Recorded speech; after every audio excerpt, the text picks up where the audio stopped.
سلام عليكم. يلا نعمل احلى تحالي من الشعرية ونشوف هتطلع عاملة معانا ازاي. انا هنا محتاجة 4 كوبايات من الشعرية، وهنحطهم يسلقوا في مية مغلية طبعا، وهتقلبي مش هتحطي اي حاجة تانية عليها.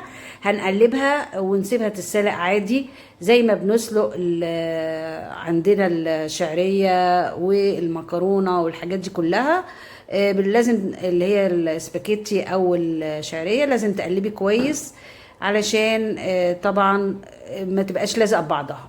هنسيبها بقى تتسلق في الميه، ويبقى قلنا 4 كوبايات على الميه المغليه ونسيبهم يتسلقوا. ادي خلاص ده شكلها بعد ما اتسلقت. ناخدها نصفيها ونركنها على جنب بقى ونشوف هنعمل ايه بعد كده. بعد ما خلاص كده نبتدي الخطوة اللي بعدها. هنجيب 5 كوبايات لبن، هنحط 4 بس في الحلة، ونحط عليهم كوباية سكر. انتي لو عايزة تزودي زودي، هي بالنسبة لي 4 معقولة. ما بحبش السكر كتير قوي. طبعا بنسيبيها تغلي بقى، وتبتدي لما تغلي هنبتدي بقى نحط عليها الشعرية اللي احنا هنعمل بيها الأكلة الحلوة بتاعتنا. خلاص كده غلت، هتبتدي تنزلي بقى الشعرية حبة بحبة وتقلبيها كويس، تأكدي انها برضو اتقلبت وكلها بقت مش ماسكة ببعضها. نقلبها كويس وهنحطها حبة حبة لما نحط الكمية كلها مع التقليب طبعا، ونسيبها برضو على تشتغل كده مع نفسها، ونشوف الخطوة اللي هنعملها بعدها. بعد كده احنا قلنا ان في كوبايه 5. الكوبايه ال5 دي هناخدها على البارد بقى، ونحطها في اي اناء في حله صغيره، ونحط عليهم 4 كوبايات 4 معالق نشا كبيره طبعا على البارد. وهنقلبها كويس علشان لما نحطها على اللبن السخن تبقى كل النشا دايب في كوبايه اللبن اللي احنا بنشتغل بيها. طبعا كلنا عارفين ان احنا لما بنعمل حلويات بنحط عليها الفانيليا، فهناخد هنا ال4 كوبايات الشعرية هنحط عليهم يعني الكمية بتاعتنا، يعني اقصد كمية مضاعفة، هنحط عليهم كيسين ان الفانيليا. انت لو عايزه تعملي صينيه واحده هتاخدي كوبايتين شعريه وتبقى نص الكميه، لان بصراحه اتفاجئت لما عملت ال4 كوبايات طلعوا كتير جدا. هتجيبي بقى خلاص هي استوت، تحطي عليها تخنت يعني، وهتحطي عليها اخر حاجه بعد ما خلصت. هتعرفي انها خلصت، انها تطلع فقيع كده. كده الشعريه اتسلقت باللبن وبقت عامله يعني المزيج اللي احنا شايفينه ده. مش عايزاها تتخن اكتر من كده، تبقى كده كويسه قوي. وهنحط عليها بقى زي ما انتوا شفتوا جوز الهند. كان عندي كده اللي هي القطع فحطيت، لو عندك من المبشور حطي. ودي الصينيه او القارب اللي انا عايزه اصب فيه، هدهنه بالسمنه من الجوانب ومن تحت. طبعا انا لما حطيت لقيت الجوانب مش هتبقى باينه عليها، فزودتها شويه صغيره كده. وهبتدي احط على في كلها، واحط على الجوانب كمان عشان ما تبقاش لازقه، وفي نفس الوقت الطعم بيبقى جميل. خلاص كده حطينا كل الجوانب. وطبعا انا اكتشفت انها مش هتبقى صينيه واحده، هيبقوا صينيتين، وهتشوفوا دلوقتي اللي هيحصل.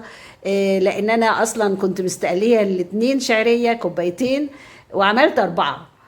شوفوا بقى كده، انا حطيت بقى ال4 كوبايات، اتفاجئت ان لا مش ممكن الصينيه كده، ما تنفعش خالص، ما ينفعش تبقى الصينيه بالسمك كده. فطبعا انا هقسمها، هبان دلوقتي في التصوير.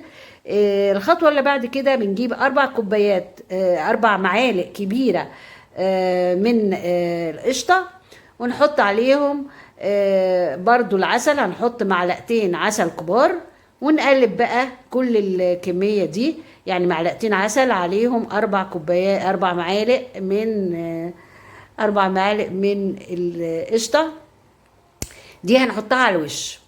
انا هقسم الكميه اهو ما بين الصينيتين. زي ما قلت لكم، بصوا بقى انا كده حطيتهم في صينيتين. شايفه المسافه بقى الفاضيه دي؟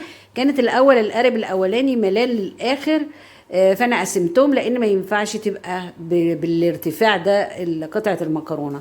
هوزع بقى القشطه بالعسل على الوش كده، سواء في الصينيه دي او دي، الاتنين هيبقوا نفس الطريقه. وبكده يبقى خلاص كده كل الخطوات بتاعتنا انتهت. وبعد كده ناقصنا بقى ان احنا نحطها في الفرن. طبعا هتحطيها في الفرن تحت الاول، مش حطيها على الصاج على طول عشان ما تحرقش من تحت، لا ارفعيها على اول رف كده، هتبقى برضو قريبة من النار. واما بعد فترة كده ابتدي ارفعيها تتحمر.